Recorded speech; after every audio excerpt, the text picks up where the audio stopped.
L'étude attentive des murs et des boiseries a permis d'identifier les décors peints en faux bois et faux marbre de l'époque, ainsi qu'une cinquantaine de papiers peints différents.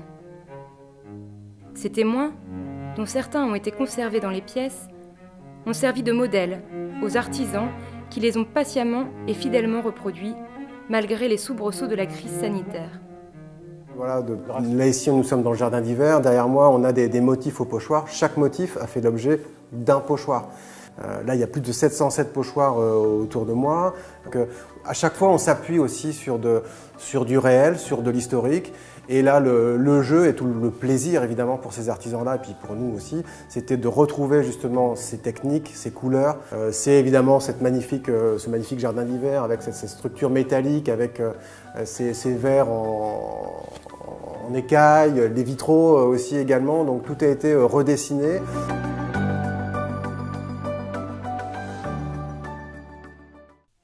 Le jardin d'hiver mérite à lui seul une attention particulière.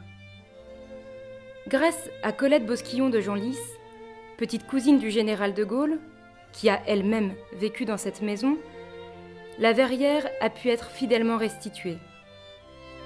Parmi ses souvenirs, elle avait en effet gardé de précieuses photographies du jardin d'hiver tel qu'il était au XIXe siècle.